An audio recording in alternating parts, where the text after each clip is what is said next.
Bonsoir à tous. C'est définitivement super impressionnant.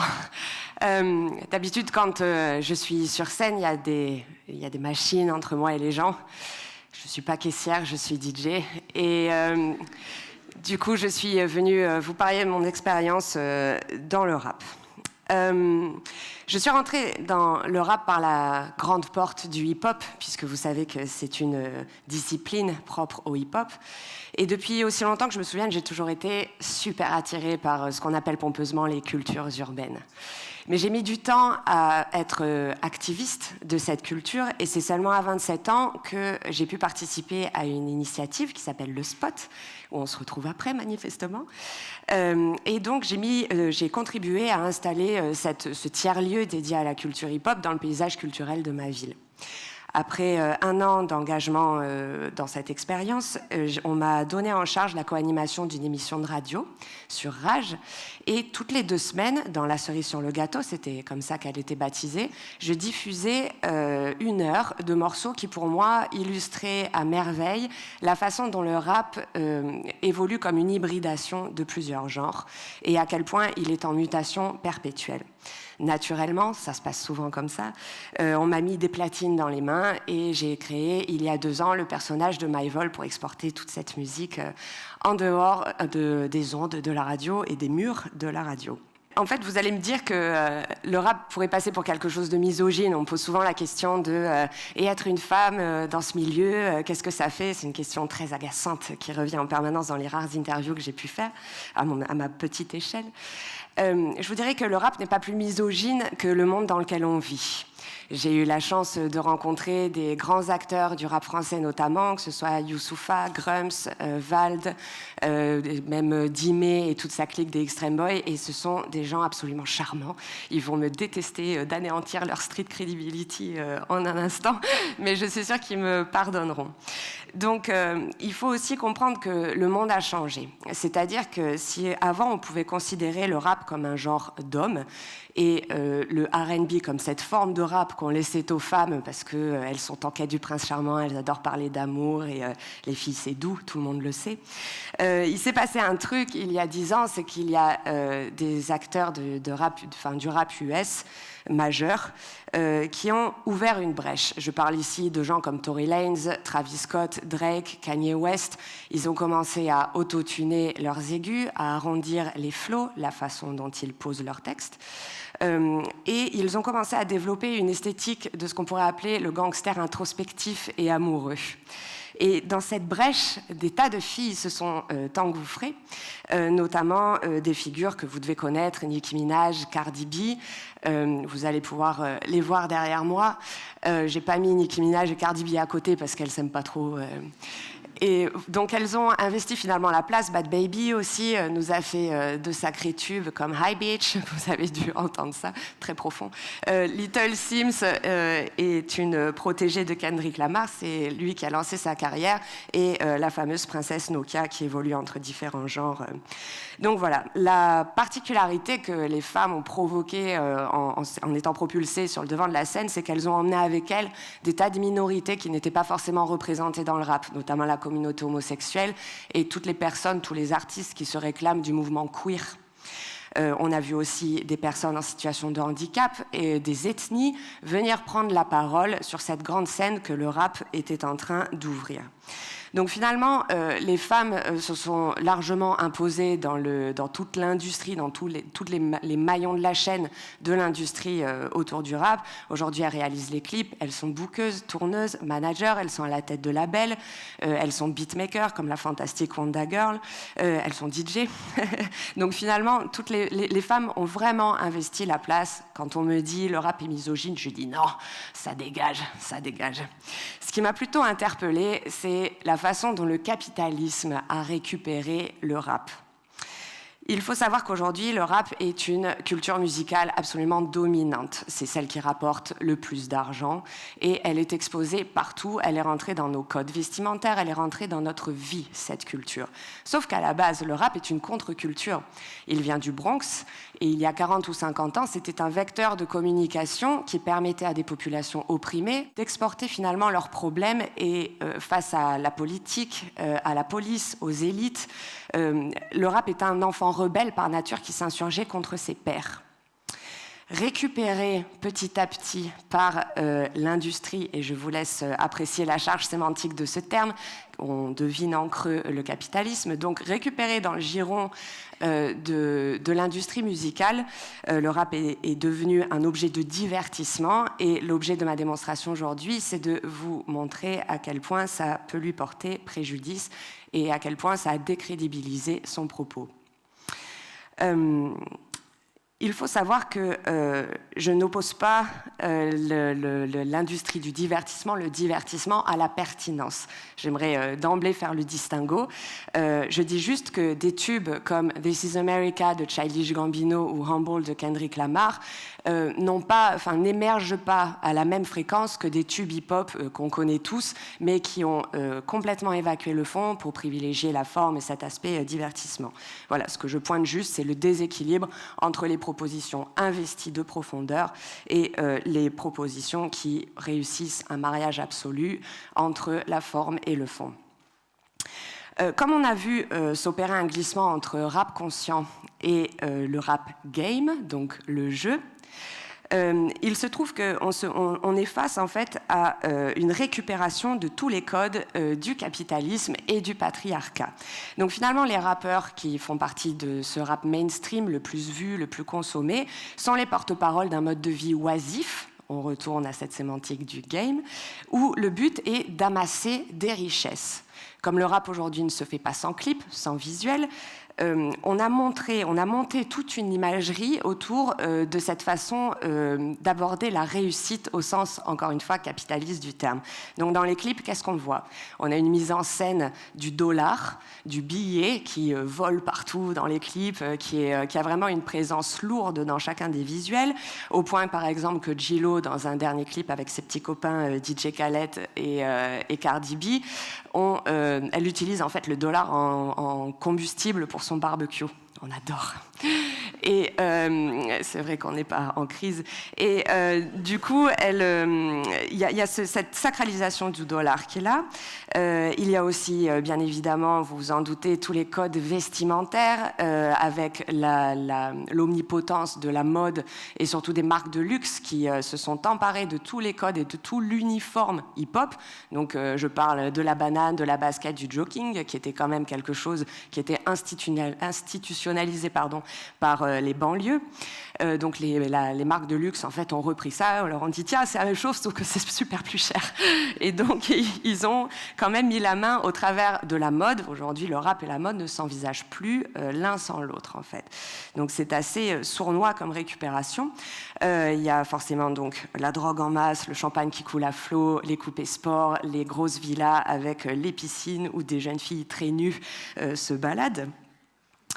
Et donc, vous voyez à quel point tous les codes du capitalisme et du patriarcat ont investi finalement l'imagerie du rap. Ce qui est très pervers, c'est que cette industrie a actionné un levier qui est celui de la précarité matérielle pour ensuite donner naissance à une bourgeoisie décadente qui fait rêver les pauvres et les fait consommer. Ça, c'est un premier point. Il y a un deuxième point, c'est que le capitalisme a donné lieu, au travers de cette bourgeoisie décadente, à une espèce d'idolâtrie, de starification de la rap star. C'est-à-dire qu'aujourd'hui, avec l'influence des réseaux sociaux, les jeunes, qui sont la cible principale du rap US et puis français également, les jeunes ne savent plus discerner la fiction de la réalité dans leur espèce de fantasme de réussite. Ils aiment moins les rappeurs pour leur musique que pour ce qu'ils représentent. Et qu'est-ce qu'ils représentent ? Ils représentent des gens qui ont réussi, qui ont de l'argent, qui se sont attirés le respect de leur père, qui se sont attirés les filles au passage. Et donc du coup, ils ont cette espèce de frustration à vouloir être comme leur star.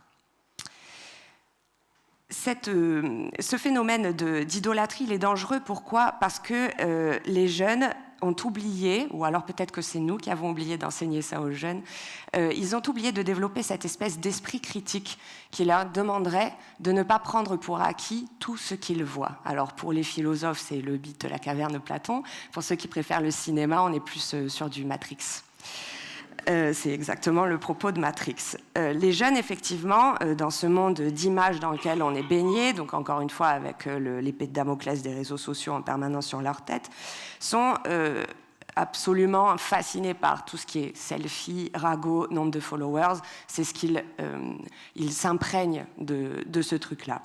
Du coup, quand j'interviens au travers de projets socioculturels, qu'ils soient associatifs ou institutionnels, je me retrouve face à des armées de gamins qui se disent « ça doit être génial d'être une rap star ». Ils évacuent complètement le fait que ça demande énormément de travail, que ça demande énormément de sacrifices, que ces gens sont soumis à une pression qui est au-delà de l'entendement. Ils sont passés au rouleau compresseur des enjeux financiers qu'on a mis sur leur carrière.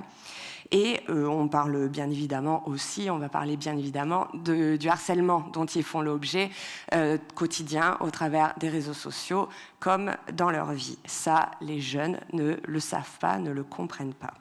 C'est pour ça qu'il faut effectivement les éduquer et leur apprendre à bien détacher le fait que les rappeurs ne sont pas ce qu'ils sont dans la vraie vie à l'écran. Je suis sûre qu'ils sont persuadés que Booba est un truand, que Vald est complotiste et que Caris est sataniste. Incroyable, c'est peut-être vrai, mais c'est peut-être faux.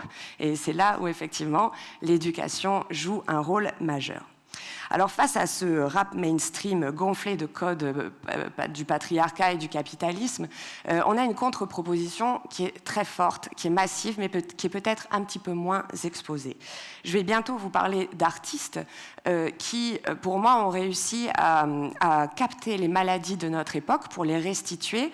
Donc leur perception, finalement, fait leur création. Et surtout, le moteur de la création d'aujourd'hui, et je pense qu'on est tous sujets à ça, c'est la peur de l'effondrement. La collapsologie s'est infiltrée dans le rap gentiment. Et du coup, ça a donné 3 grandes familles que je vais vous présenter maintenant. Alors, cette première famille, je les ai appelés les dépressifs, c'est pas très cool, mais c'est un petit peu ce qu'ils sont. Cette première frange du rap est très marquée par la résurgence du mouvement emo. Il faut comprendre émotion. Ces rappeurs ont un style qui pourrait se rapprocher du registre littéraire lyrique, c'est-à-dire qu'ils présentent un jeu brisé, un jeu qui s'interroge sur son monde et qui essaye par tous les moyens d'échapper, ou en tout cas de ne pas appartenir ni à lui-même, ni à ce monde dans lequel il ne se reconnaît pas. Donc vous imaginez bien qu'on a beaucoup de sémantique de la drogue, il y a toute une imagerie et pareil, une thématique très romantique au sens littéraire du terme encore. Et donc, pour illustrer cette première tendance de nos chers petits dépressifs, j'ai pris donc les Suicide Boys, Lil Peep, que vous voyez en haut à droite, et XXXTentacion qui nous ont quittés pour les 2 derniers, l'un par overdose et l'autre a été assassiné. On va passer à... C'est gay, hein. On va passer à la deuxième famille. La deuxième famille, je les ai appelés les rebelles.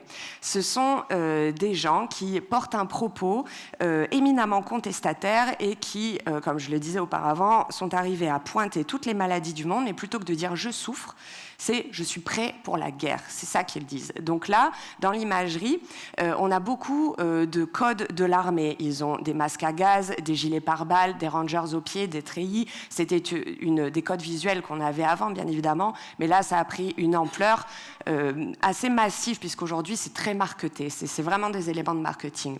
Donc là, pour illustrer cette famille, j'ai bien sûr pris la grande MIA, qui a pointé la catastrophe humaine au travers de son morceau Borders, la catastrophe humaine qui est celle de la migration. On a en dessous d'elle Little Big Family, qui sont des Russes et qui ont sorti il n'y a pas longtemps un morceau qui est une grosse satire du dirigeant chinois qui s'appelle Lolly-Bomb. Très très drôle le clip, allez le voir. C'est l'histoire d'un dictateur amoureux d'une bombe. C'est vraiment fantastique, mais une vraie bombe, hein, pas une fille, une bombe. On a Scar-Lord, qui est un Anglais qui scream, on appelle ça, donc comme dans le métal, dans la culture du métal, il hurle. Lui, il a vraiment ses codes post-apocalyptiques à fond. Et on a Grums en bas, qui est un rappeur français, qui lui, par exemple, s'attache beaucoup à la cause écologique. Il voyage beaucoup et les désastres de l'environnement, enfin, dont est sujet l'environnement, l'interpelle beaucoup. Donc, il a sorti notamment un morceau qui s'appelle Luxe, Belzébuth, très très joli, où il pointe ce genre de problème. Donc voilà pour la famille des rebelles. Et j'enchaîne avec la troisième famille, qui pour moi est celle qui caractérise le mieux l'ouverture au monde qui est en train d'être opérée par le rap. Il faut savoir qu'aujourd'hui, comme tout le monde rappe, on a des sonorités qui relèvent des musiques du monde. On a aussi toutes les langues qui rappent et qui ont un propos qui défend finalement l'altérité. On n'y arrivera pas si, un, on n'ouvre pas les yeux et deux, si on ne fait pas front ensemble. Ça permet aussi de faire émerger les voix des minorités dont on n'a pas l'habitude d'entendre la voix. Donc, pour illustrer cette famille, j'ai pris Tommy Cash, estonien, qui vient de sortir un album où finalement toutes les maladies du monde sont mises en scène au travers d'une dérive sectaire. C'est incroyable, du coup il est gourou dans ces trucs-là. On a Ice Peak, qui sont ses petits copains russes aussi. Eux, ils sont recherchés par Poutine. Ils viennent de sortir un clip en fait où ils remettent en question le pouvoir en place et Poutine n'a pas trop aimé. Ensuite, on a Dobson Jude, cette charmante jeune fille qui vient de Sud-Afrique. Et enfin, on a Mojo Joujou qui, si je ne dis pas de bêtises, vient de Nouvelle-Zélande, d'une toute petite ethnie dont personne n'a jamais entendu parler. Donc, ce sont des gens finalement qui défendent ce qu'on pourrait appeler un altermondialisme musical, je le crois. Donc, je voulais en venir au fait qu'il s'agisse d'un discours fantasmé ou d'un vrai propos sur notre temps, le rap est un métadiscours massif, global et pertinent sur notre société. Je pense qu'on ne peut plus considérer de ne pas utiliser le rap comme une passerelle en fait, entre nous, notamment avec les jeunes. Si je reviens à mon expérience personnelle, j'ai eu de la chance de croiser le rap dans ma vie parce que ça m'a permis de sortir de l'entre-soi, de ma catégorie sociale. Et il m'a permis de me rendre compte que je n'avais plus envie d'ignorer que la crise économique, sociale impactait mon environnement, que ce soit mon immeuble, ma rue, ma ville, mon quartier. C'est vraiment à une échelle telle que je ne peux plus fermer les yeux dessus. Je ne me sens pas citoyenne parce que je paie des impôts, ça ne suffit plus, tout le monde le sait. Je me sens citoyenne parce que je suis engagée dans le tissu associatif de ma ville qui me permet d'être en contact avec ces jeunes, de désosser un petit peu tous les fantasmes sur le rap qu'ils se font et de garder la substantifique moelle d'un propos engagé, en tout cas encore une fois de cet esprit critique qui est si primordial dans notre société. Je me garderai bien d'avoir une attitude moraliste qui est infiniment limitée pour faire passer les messages. Effectivement, le tissu associatif est nourri de fonds publics. Alors pourquoi on dépenserait nos impôts dans quelque chose, la culture, qui n'est pas forcément essentielle aux yeux de tout le monde? Alors je répondrai par une citation de Patrick Malavieille, qui est un élu de notre territoire, qui avait dit à une conférence de presse que le fait de ne pas soutenir la culture coûte beaucoup plus cher à la société. Donc c'est pour ça que je pense qu'une politique culturelle anticipative est essentielle et ne peut plus se passer du rap qui est essentiel. Merci de votre attention.